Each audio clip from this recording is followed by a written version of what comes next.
Sono cominciati i lavori dell'Assemblea 2025 di Confindustria Veneto Est, la Presidente Paola Carbona la sua prima volta, presente anche il Presidente nazionale degli industriali Orsini. Le richieste degli industriali sostanzialmente sono quelle di non sentirsi abbandonati e di piani industriali che contribuiscano a rendere realtà come il Veneto ancora competitivi. Presidente, lei parlava di una crescita davvero risicata, però diceva se non ci fosse stato il PNRR probabilmente quel segno sarebbe stato negativo. Adesso poi ci sarà il post PNRR.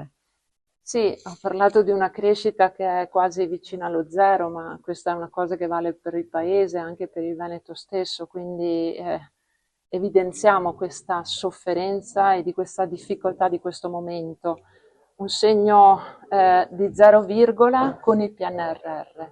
Cosa sarà quando saranno terminati i fondi del Piano Nazionale di Ripresa e Resilienza? Ecco, questa è la domanda. Da lì la nostra necessità di poter interloquire con la Regione, e mi riferisco ai fondi del settennato europei che verranno avanti, e quindi la possibilità di noi studiamo il nostro territorio, capiamo cosa chiede il territorio, cosa chiedono le imprese, e da lì anche la volontà di creare delle alleanze nei territori e poter concorrere insieme alla Regione per finanziare quei progetti.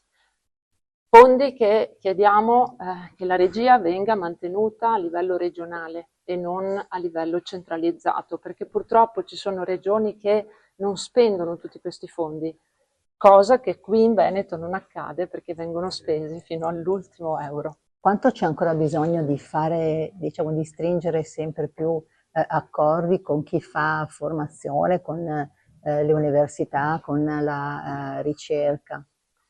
Allora, questo è un tema fondamentale, è un tema che tocca proprio quella necessità da parte delle nostre imprese di avere personale qualificato, soprattutto nei confronti delle nuove tecnologie che avanzano.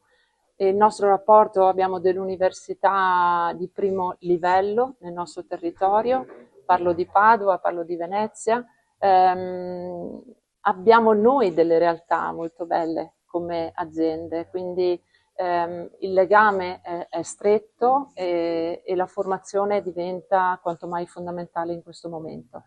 Successivamente abbiamo intervistato anche il Ministro degli Esteri Tajani, gli abbiamo chiesto qual è la situazione attuale di Alberto Trentini, che come sapete è detenuto nelle carceri del Venezuela da più di un anno, sostanzialmente non è cambiato molto dopo gli ulteriori appelli della madre, e è intervenuta in videoconferenza anche la Presidente del Parlamento europeo Roberta Metsola, di cui possiamo sentire alcuni passaggi. L'Europa fa sul serio. Il nostro obiettivo è chiaro: creare un ambiente imprenditoriale forte, stabile e prevedibile.